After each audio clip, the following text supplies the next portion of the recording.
Jordan, and this is Yes, But Why podcast. Yeah.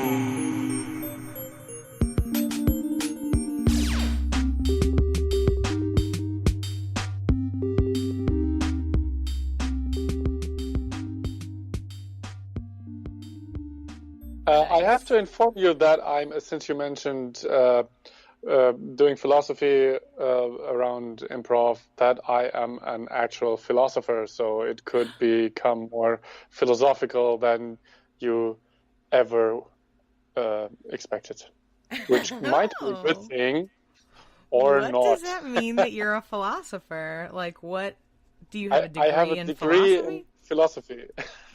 Oh. Yeah. And technically, do you actually use it?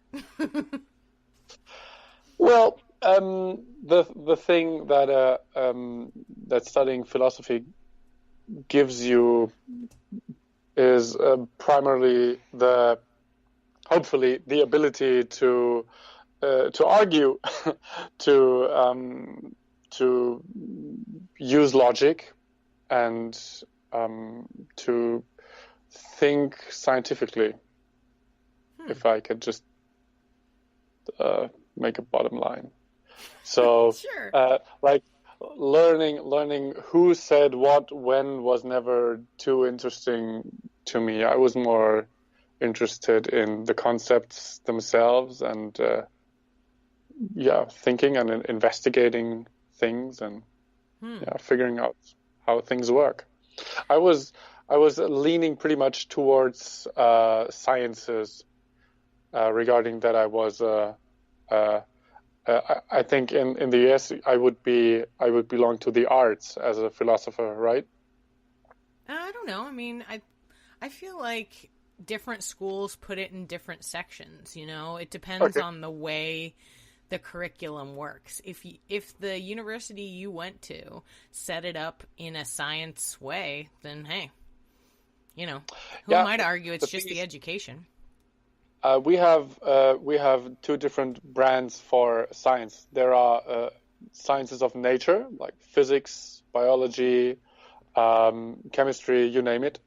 And there are what should translate as sciences of the mind, which are history and philosophy and languages. And in between there are the empirical sciences like psychology, for example. Okay, cool. So I was going to ask where psychology fell. Yeah, exactly. Yeah. Empiricists. Sure. they look down on theorists like me, usually. Oh, sure. Yeah, those people with practical facts, yeah. They're so mad. If you can't show me exactly how it works, then I'm not interested in believing it's a thing. I know how it is. Yeah. But I have sympathy for that. Yep. Yeah, sure. It makes sense. If that's the way they need to see it. I mean, you teach improv, right? Mm-hmm. Or do you perform improv? Or both? Oh, both. Both, yeah. Great. And well, then... Go ahead. And I teach improv not only for the stage, also applied improvisation for people who stand in front of other people or teams who want to perform more efficiently, like at work, basically, in a corporate environment. Yeah, absolutely. Yeah, both of those are very helpful. And what I was going to say was that there are students, some of whom receive the information just on, suggestion. You say, this is how this is going to work for you. And they go, I believe it. And then they go forward. And some people are like, show me. I need to see it.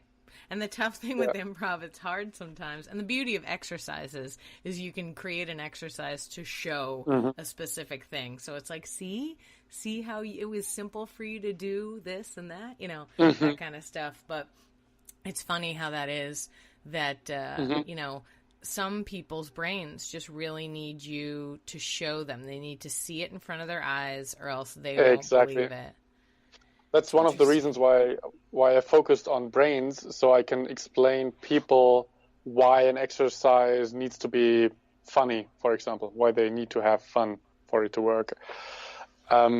Yes, absolutely. I agree. That's how people are wired.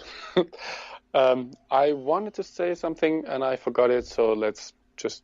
Okay, cool. No, I'm going to beach volleyball afterwards. Oh my God, that's the best serious. thing I've ever heard. What? That's the what? The what stuff? That's the best thing I've ever heard. What a great... So I'm volleyball. going to finish this interview with you, and then I'm going to go do beach volleyball. Awesome! Who does that? That's so great! Why wouldn't I? Of course! It's just...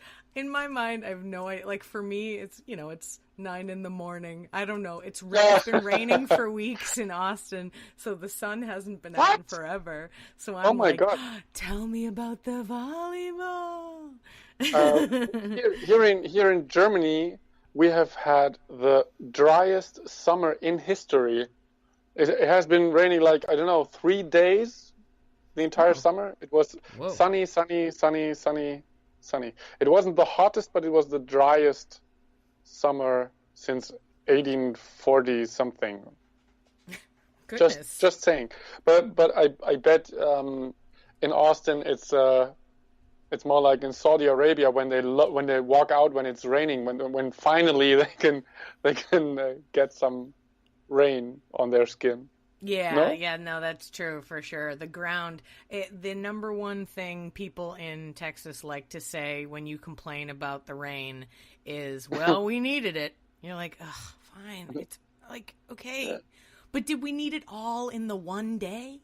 Like, couldn't we have spread it out over, a little bit a day for 3 months as opposed to just pouring water directly onto my lawn, and now there is a humongous lake, and then it soaks up, but it still was a lake for a while. The trick is to get out early enough when it starts raining, so you can still enjoy the petrichor. That's the name of the smell of rain that touches very dried out ground. When you can sort of smell the rock and the stone and the street. It has a very particular smell, and that's called petrichor. Wow. Boosh. Haha, I just mansplained you. I don't know. And not for the last time. I don't know that you can necessarily count that mansplaining when I don't know anyone of any gender that knows that. That is some serious information. Petrichor, what a wild word. Oh my God. And how specific the smell of rain on dried out ground. Like, what? You're amazing. All right. So I need to know what you know about the brain, because I wonder, you mentioned that you were interested in, the way the brain works with reference to this kind of stuff. And I wondered, did you study neuroscience, like specifically brain science, or is this sort of postgraduate studies that you've done on your own since incorporating philosophy and improv together? Both. In my master's degree, included was I could either have a regular minor as a subject, or I could connect different subjects for my thesis. And in that particular period, our university put together biologists, sociologists, psychologists, and philosophers who would offer seminars for all those 4 groups of students together in order to pin down what the brain does and how those different approaches towards the brain work. And that was very interesting and very synergetic. And I was very curious about the brain back then. So yes, I have the basic background that neuroscientists would also have, but the details I had to collect myself, and I did so over years. Also, my books refer to the latest neuroscientific stuff I can find and which I consider relevant for improv or creativity or spontaneity. That's so great. The answer is both. So I have been pseudosciencing people and telling them that there is an improv part of your brain. Am I lying to them? Well, yeah, in a way, because like there's this myth of the two hemispheres, right? Mm-hmm. Everyone has heard it. It's like this, people are only using 10% of their brain myth that has been around ever since Scientology touched the planet. And both are wrong. So we have two brain hemispheres, but they work in a very similar way and are almost mirroring each other. While there are some global tasks that are distributed asymmetrically over the brain hemispheres, like language. But complex tasks like speaking, playing improv, being creative are so demanding on multiple layers that the brain has to connect a variety of abilities, of competences that have to be synchronized in order to fulfill them. And that's not possible by just one tiny part. As a rule of thumb, you could say that the more specific something is, and the more you can narrow it down, the more likely there is a tiny part of the brain that is specialized on that. And the more global and more flexible and open a task is, the more of the brain is included. So there are tiny parts of the brain that allow you to see or remember or dream color.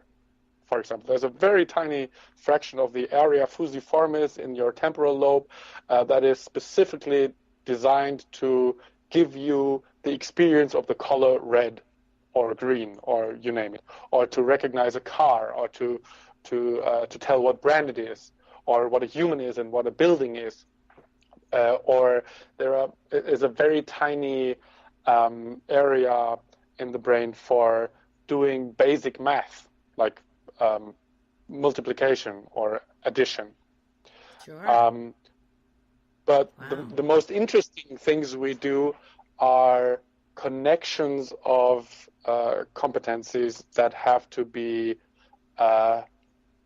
directed in a way. That's one of the reasons why when you have a stroke, language is almost always affected, because language is something that is spread over the entire brain. There are at least 3 big regions who are mainly busy giving you the ability to speak, which is the Broca area and Wernicke area and the right hemisphere frontal lobe. I don't know how deep you want to go into that, but I'm fascinated. Everything you're saying is amazing. There's not one particular part of the brain that makes you creative or that allows you to improvise. While there are specific brain areas who can prevent you from being creative or from improvising, because we have a censoring mechanism which is tightly connected to those regions that manifest what people expect from us. So we anticipate what people will think about us and what people's expectations are. That's what that's the neuroscientific equivalent of what Freud would have called the Über-Ich. I don't know how you translate Über-Ich. So your parents told you... what we call it. Your parents told you, do this, don't do that, don't do that, don't do that. And in order for you to anticipate what you will be rewarded and punished for, you implement what they will say, what their comment on your actions will be, so they don't have to punish you all the time. You learn it. You manifest this in your brain. And mostly our behavior is restricted and not necessarily encouraged when your parents raise you. They tell you what not to do, and then they might encourage you to do things. So these functions have a kind of emergency brake, and they can interrupt whatever you intend to do until a very short time before it's executed. And we're talking about 50 milliseconds before something you intend doing is executed. So very, very shortly before you actually do something, you can still decide, no, I made up my mind, I'm not gonna shoot that gun, for example. Man, what a wild thing, like how little time, like how quickly your brain could potentially make a decision like that. Yeah. Your brain makes thousands and 10,000s of decisions, if you will, per second. Because it's brains don't work like the computers that we are building right now. We're starting to build microchips that work like neural networks, but that's not on a very high level yet. IBM is doing that, and Intel is doing that as well. But typically, computers work very differently than brains. I don't know if you want to go down that road, but well, I wanted to ask you. You mentioned that you have used some of this information in the books that you've written about improv. Mm-hmm. What information, like without giving away the book, of course, what parts of what you learned about the brain are you bringing into your discussion of improv? Mm-hmm. Well, I think I'm not saying too many things that are necessarily new for experienced improvisers. I just give them the explanation why it is the way they have figured out decades ago.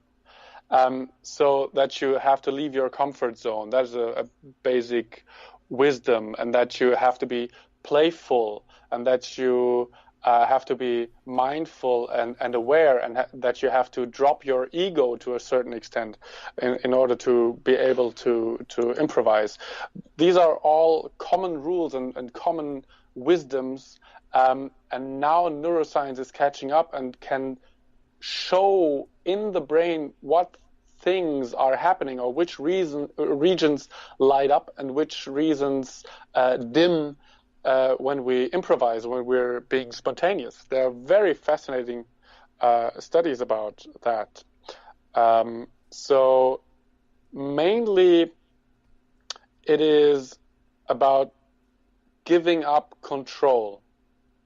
When they made experiments with psychedelic drugs and measured brains of people who took them, they assumed that because people have these bizarre and colorful experiences, that there has to be a lot of action inside the brain.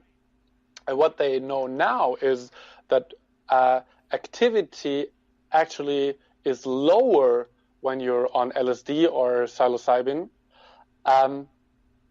but it changes the way your brain works. There's a function in your brain that is called the default network, and this is very closely associated with your concept of a self, or an ego, or your personal story and your perspective, the point where all your perceptions run together so you can make one thing out of it. So you can experience from one perspective, both as a person and in matters of 3D exploration of your environment.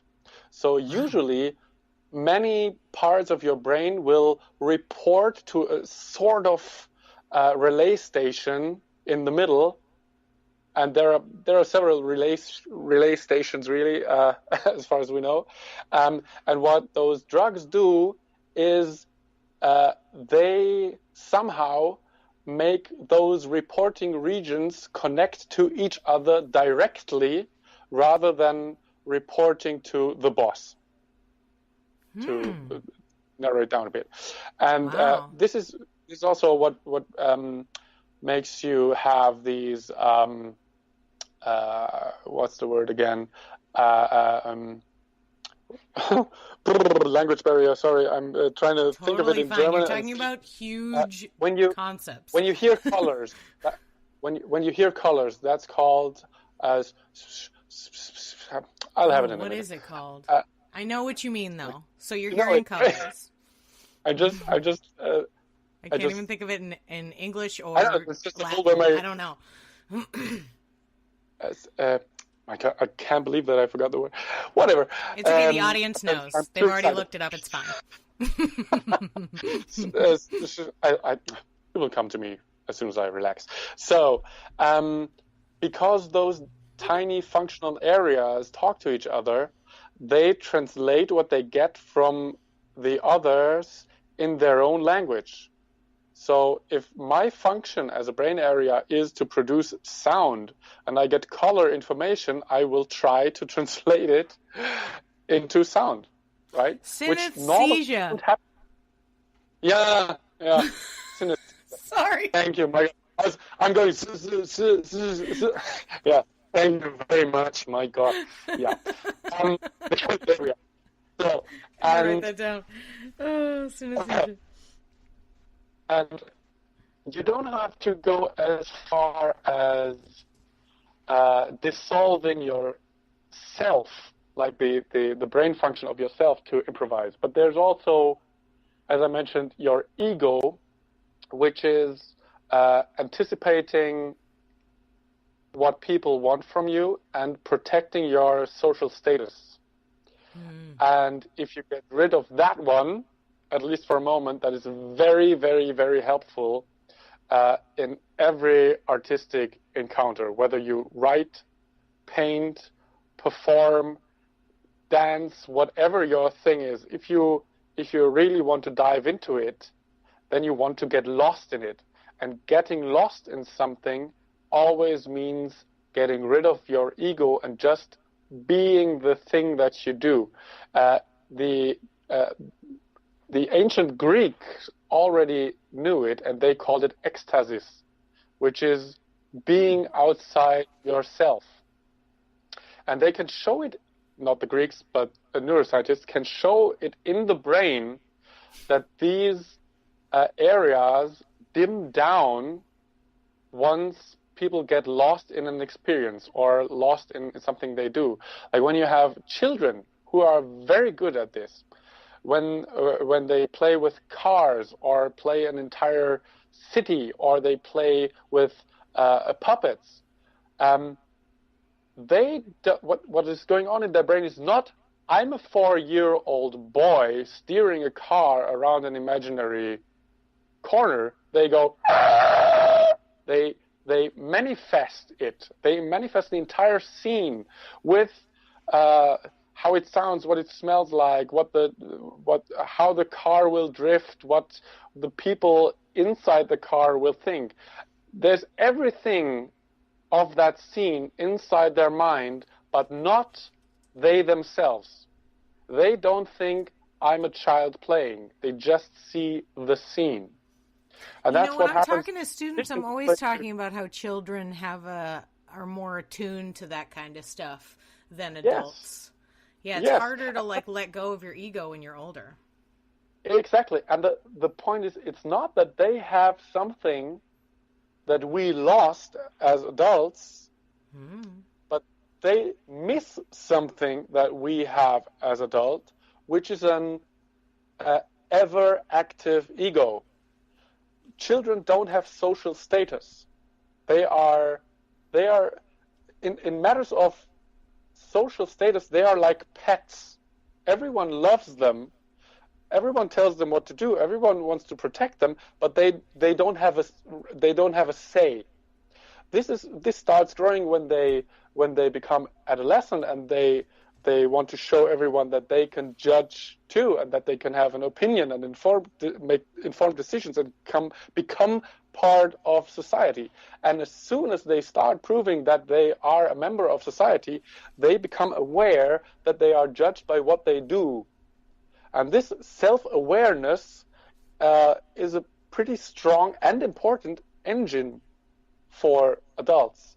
And I'm not taking it away from them. I just show them that there is a lever that allows them to switch it on and off again, so they can play and act and learn freed from that.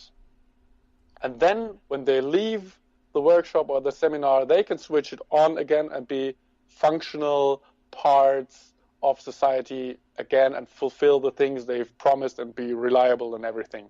Yeah, so that people can count on them. But Mario, wow, you have answered so many questions that I've had about improv and the brain. This is so great. Oh, you're amazing. You're flattering me.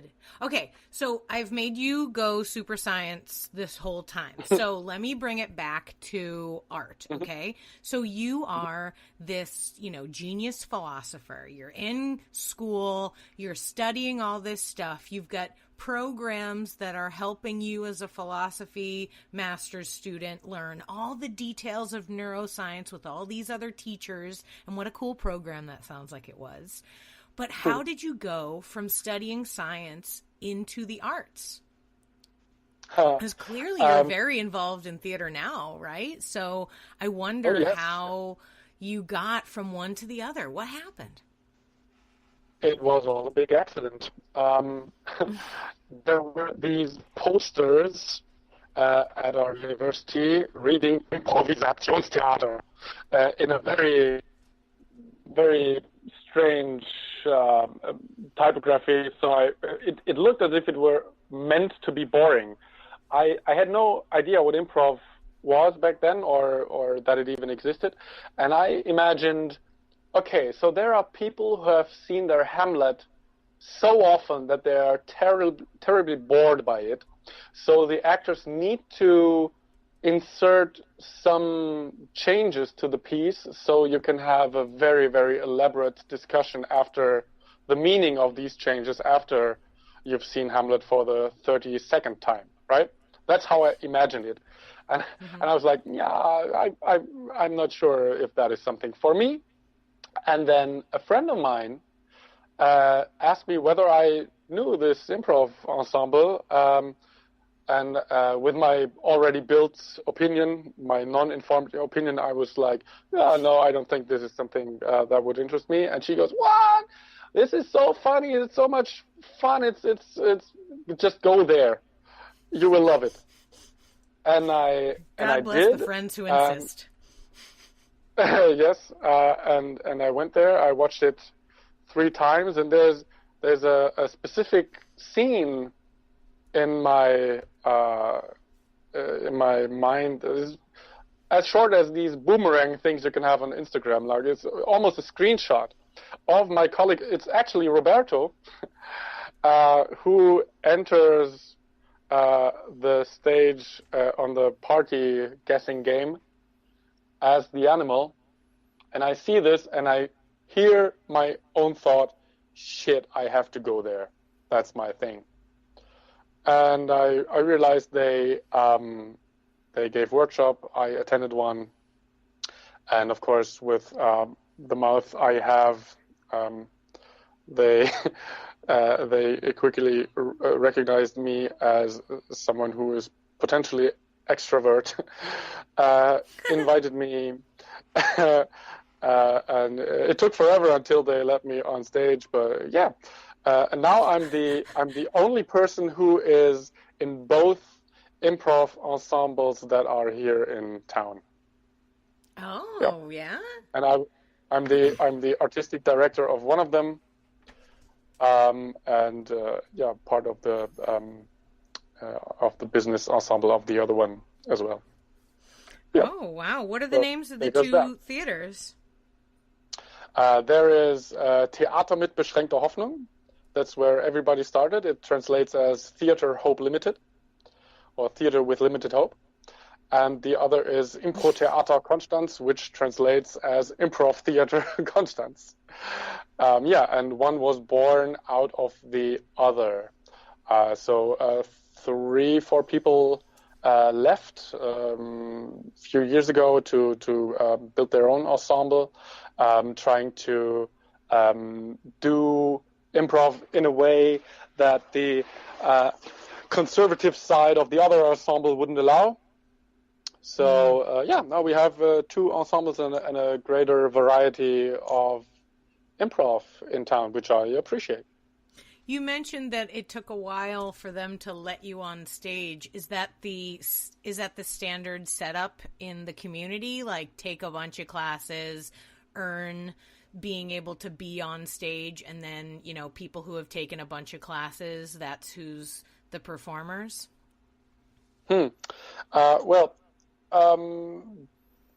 Every ensemble does that in different ways. Okay. The particular ensemble I'm talking about was incredibly lucky in the middle years. We've just celebrated our 25th anniversary. So which one? It's been the TMBH, the Theater Hope Limited. Oh, okay. So they're there for 25 years now, and they had a statistically unlikely flood of super talents flooding in over many years, and they would just attend 3 or 4 rehearsals and maybe do a 1-day workshop, and then just figure out what the idea behind improv is, and then be amazing entertainers and great improvisers from minute 1 on stage. It's just a very, very luxurious, how do you even say that word? A very whatever way you'd like. A nice situation to have. So that ensemble never had to focus very much on teaching people the details, because they were so good. It's just very amazing. Those people are now professors and doctors and lawyers and whatnot. They're just smart people. Wild. Now is that the one that you're the artistic director of? Yeah, or to say I was until this summer. I think I handed it over. Yeah, but I was for I don't want to lie, 3 or 4 years now, ish, roughly. Oh wow, that's amazing. So you went there, you took classes, you got on stage, and then somehow found your way to being the big man in charge. How did that happen? I don't even know. It's not that I was aiming for that. I mean, some people really are competitive or seek power or Sure. or try to design things. It's not that I was looking for that, but I was very active as an improviser, and I came around a lot. I've seen many stages and been to many festivals all over the world. Sharna Halpern invited me over to her house because she was so excited about my performance in London. Show off part. So it came in naturally that I imported stuff that I've seen somewhere else to our rehearsals. And yeah, so... What happened at Sharna Halpern's house? I mean, if you don't mind sharing. I mean, yeah, if it's you can say don't. Yeah. Well, what? Mostly playing with her dogs. She has she always has several dogs, and I think she's getting them from shelters to give them a nicer life. And yeah, her house is big enough to have several dogs, and yeah, she loves caressing and feeding dogs. Sure. Apparently. Why not? I mean, they're lovely and they don't talk back, so that's nice. Yeah. That's funny. Wow. So tell me about when you first got involved in it. Like, what about improv really got you going? What sparked your interest? Kept you not only performing and having a good time? I mean, because you've just the details of what you said so far, you've done so much more than just take an improv class. You took an improv class, you worked your way up to perform, you worked your way up into the business of the theater, which is a totally different kind of situation, but you still were like, I'm interested and let me see it. And you're writing books on the subject. Clearly, you were bitten by the bug and loved it and were like, yes, let me do this. What happened? How did it? Absolutely. I just realized that a very big part of me was activated by this arena of possibilities, and a very big part that just hadn't been relevant or I almost want to say accepted before. It was a way I could walk that dog, to keep that image up. It's more like, it's not something that I did. It's always been something that is happening through me, as if like the only reason to do it myself is so that you are as close to the process as you can possibly be, because you're inside of it, and you always get, you also, on top of the great scene, you get to feel and think what the person who is involved feels and thinks simultaneously. So it was never something I did. It was something that was happening to me, as if the scene was playing me, as if if I were a cello, the scene would play on me, and I would listen to the sound that is coming out of myself. And I was surprising myself over and over again, and also the things that I learned. I mean, I'm saying that they didn't let me on stage for quite a while, and that was for a reason, because they they thought that I'm a complete idiot. I was a nerd back then, with no social skills, or hardly any social skills. There was a clown inside of me, but he wasn't good at handling people, and it took forever until it was tough. And just for finally learning social skills and being able to behave in a way that allows people to accept me in being near to them was worth the time already, even if there hadn't been all these amazing stories and people and guests and songs and musicals. And I would like I'm from a family that is less into music than any other person, any other family on the planet.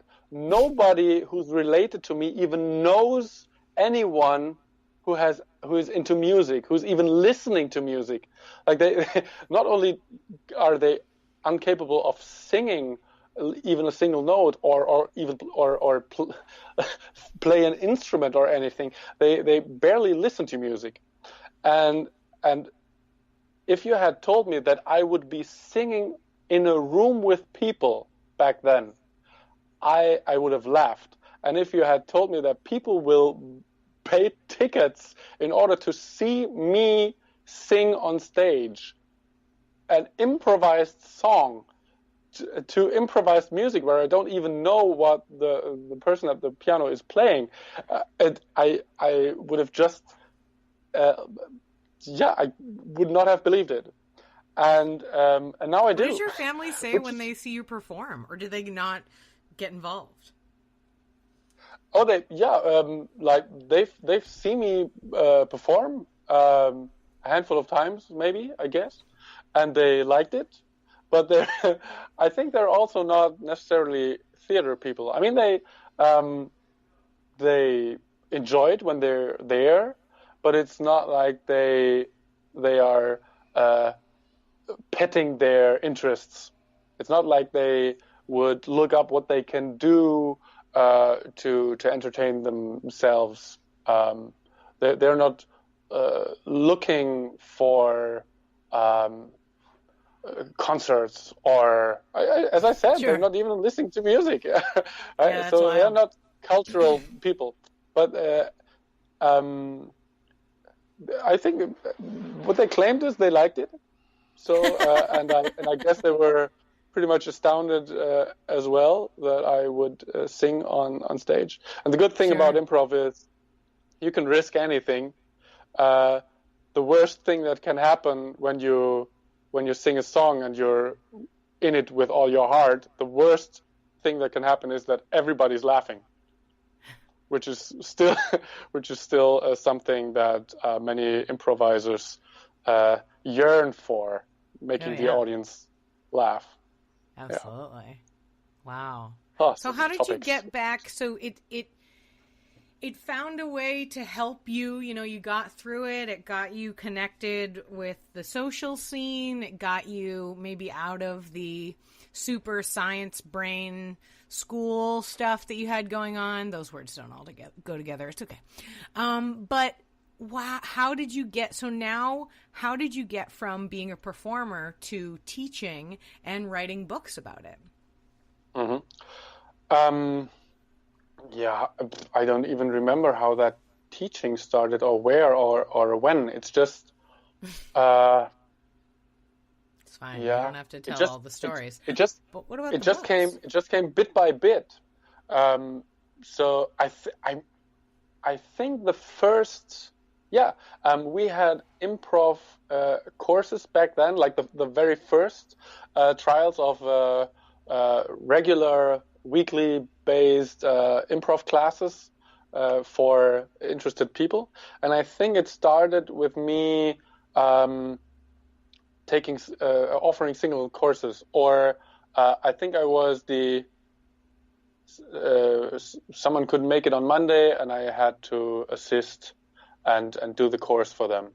And then I had my own course, my own class for a while, and then I went to teach ensembles in other places, and I guess that's how that started. I mean, that's a quadrillion years ago, and my memory is not a shelf; it's a bag.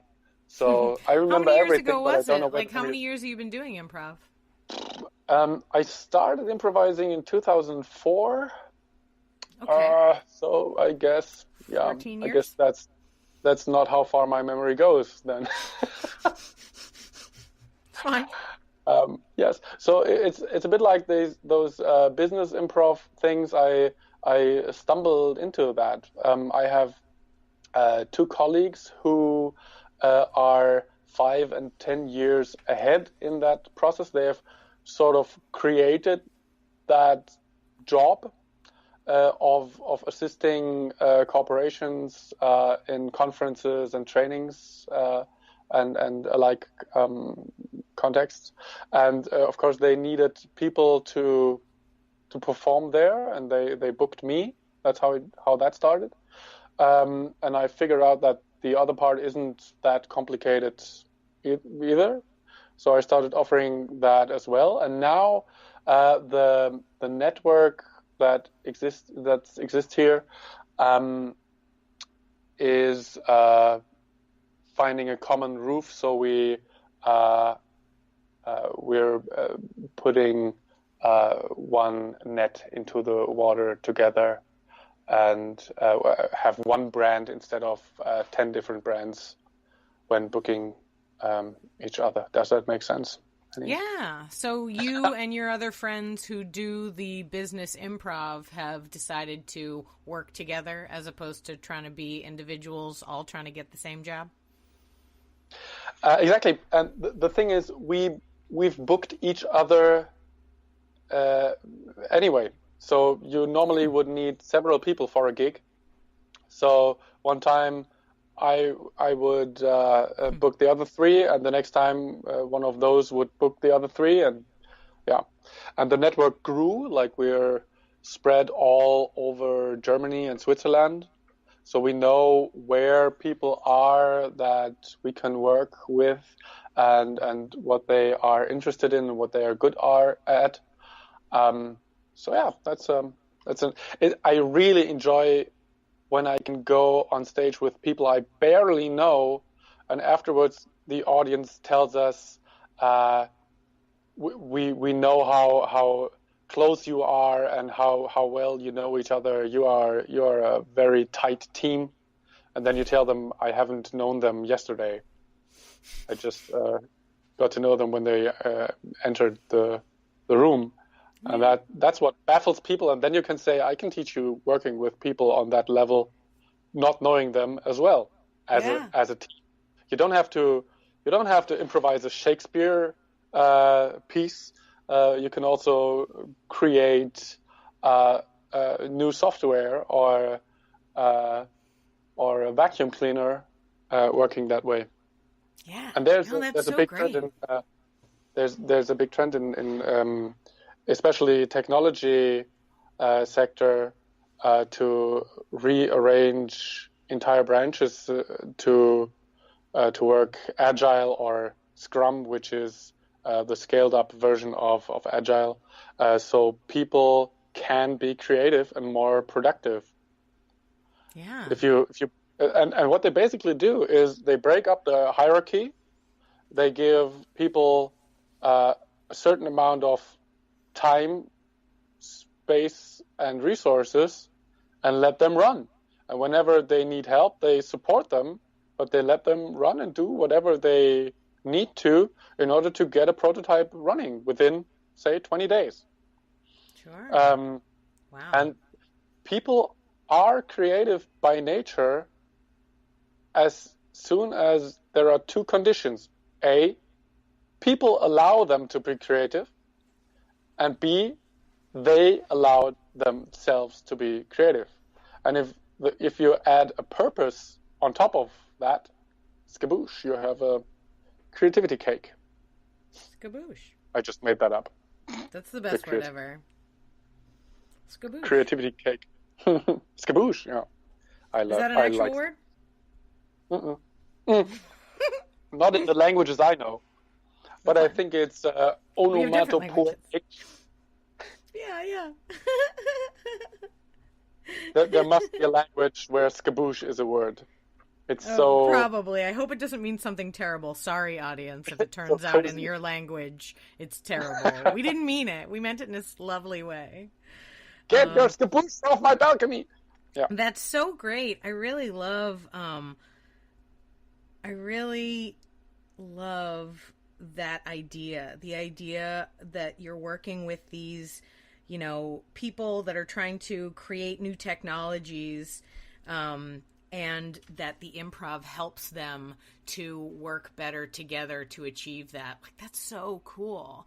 Whenever I teach corporate improv workshops, it's usually the groups tend to be sales-based, like real estate. I do a lot of real estate, or a company that everyone's selling, coupons one time. There's like a coupon company that I don't even understand what they do. I don't understand what any of the businesses do. I just go in and go, let me tell you about improv. But it is fascinating to see how different kinds of companies, because you have to imagine that these people, when they got into their industries, their brains worked a certain way, and I mean that colloquially, not actually officially, because you're the neuroscientist, not me, but you know, like, they work in a specific way. They've been in this industry, they've gotten used to the way that the managers work and the other stuff, and the way the paperwork they have to fill out and all this other things that are going on. So it must be nice for you to swing in and shake it up and make them, you know, figure out a brand new and exciting way to achieve their tasks. Absolutely, and that's not even the only way to use improv.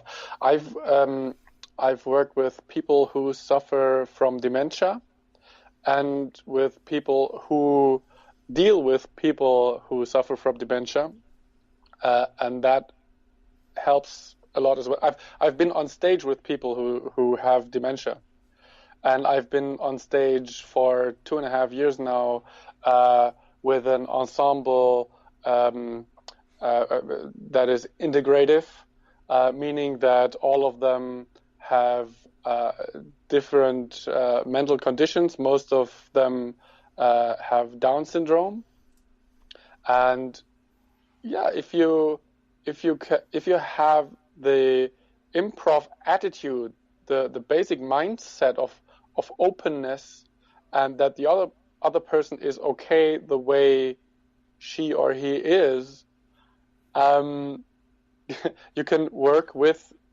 everybody who wants to.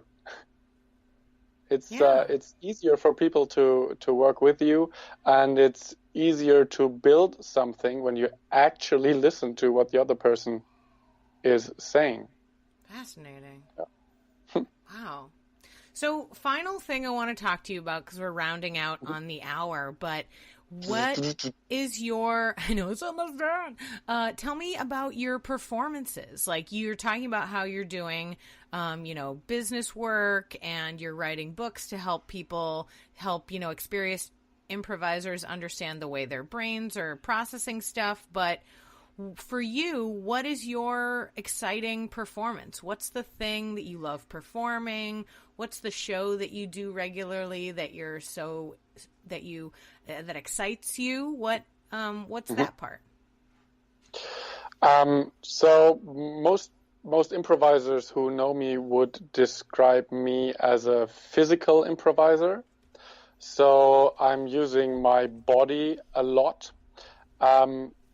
So as you will know, being in your head is a very well-known term in improv, and many improv teachers will tell you not to be in your head, which is a negative term and therefore difficult for you to implement as a strategy. And the way I deal with it is telling people where to go, which is inside their body and into their perception. And I myself try to feel the scene and my body and my emotions rather than think too much. Thinking comes into improvisation when you want to build stories, when you need an arch, when you need to come to an end for a scene or a story. Then you need some intuition or strategic thinking. But before that, there's barely any reason to think anything at all. You just switch your body, you become somebody or something else, and then let it take care of itself. And that's something that the audience and myself enjoy very much, because they feel that you're not in control. You're not with your foot on the brakes. You just let it happen and then deal with it. And that's something that's totally fascinating for the audience,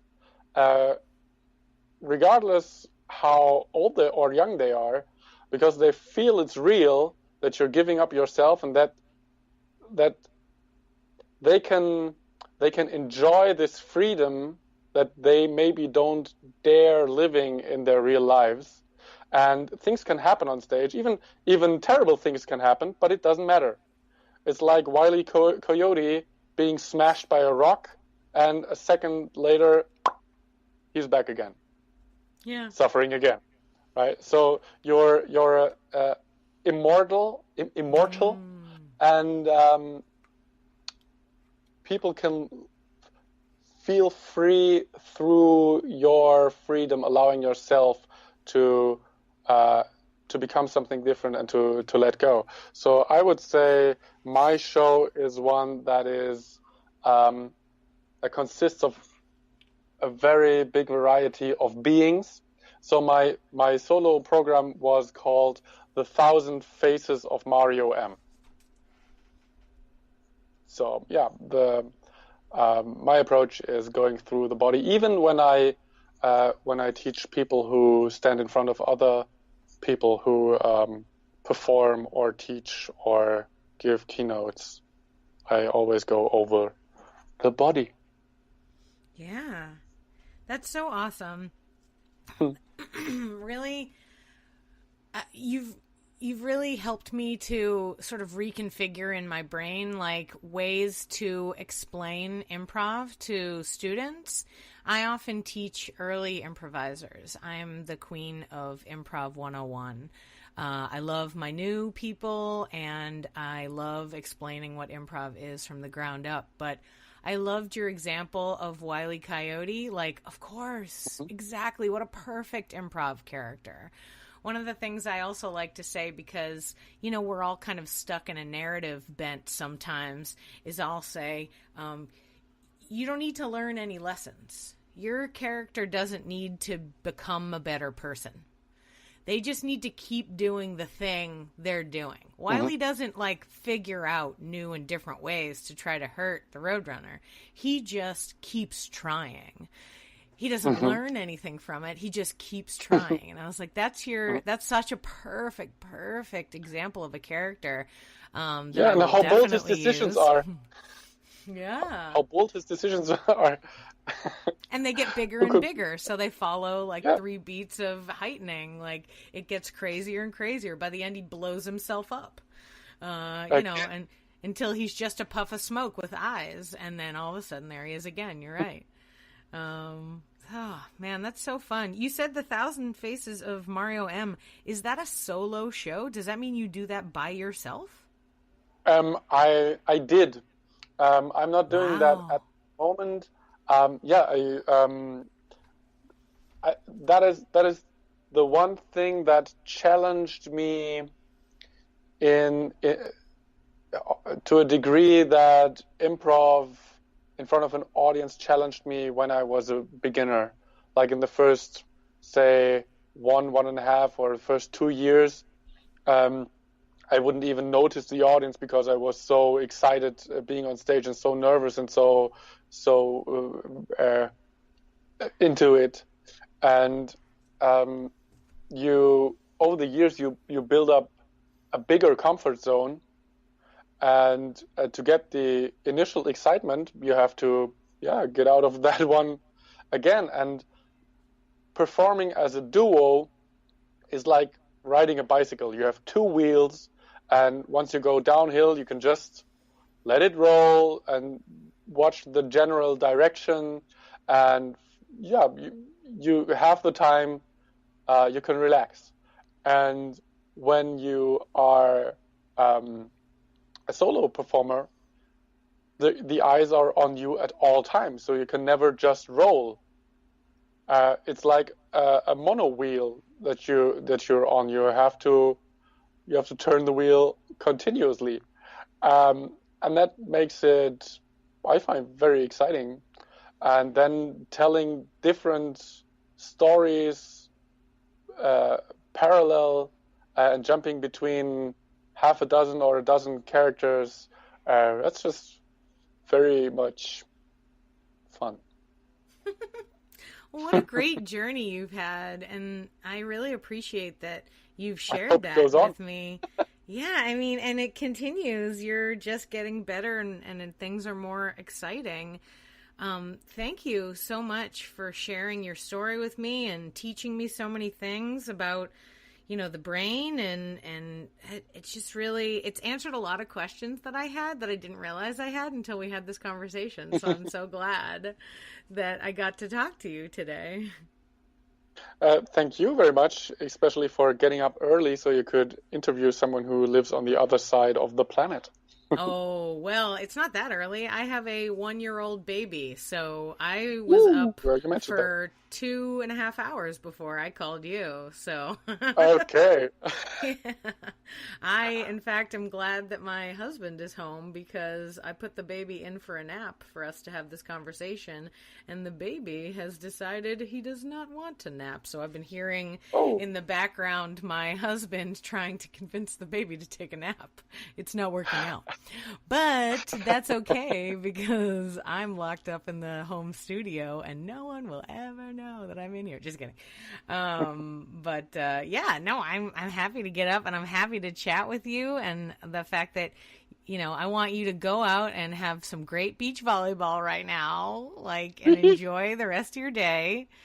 And please send me all the links when your new website is up. Awesome. Send me links to your book, whether it be in German or English, doesn't matter. People will read it, and, we'll spread the word so that, you get more supportive audience members watching you do your shows, and maybe more businesses calling you, needing your help. I mean, if I listened to this conversation and was like, I wonder if this guy's qualified to help me be a better team member. Ooh, wow.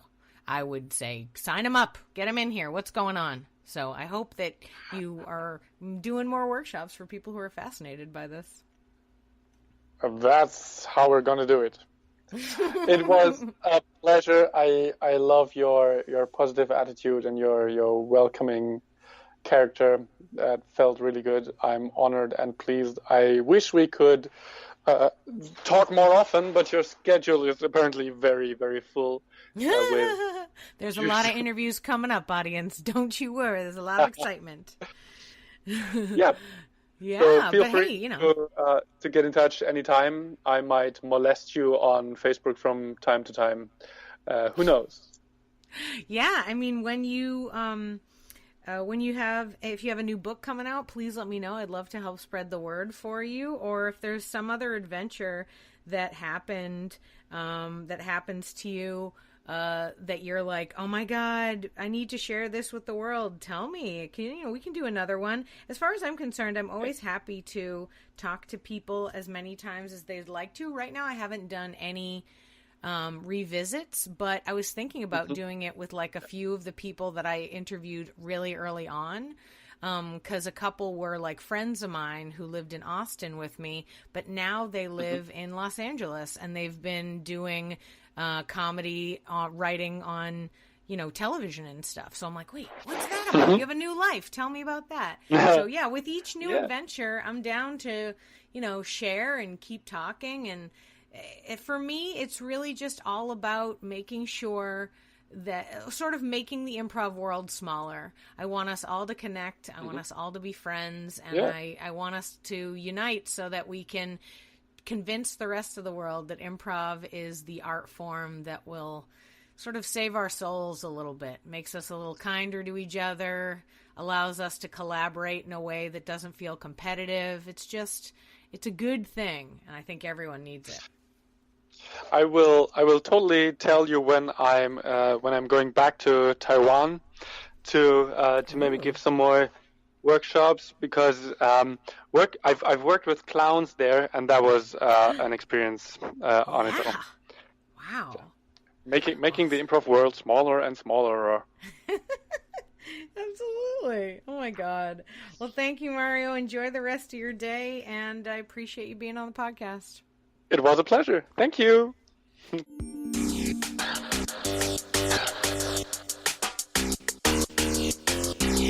Thanks for listening to Yes But Why Podcast.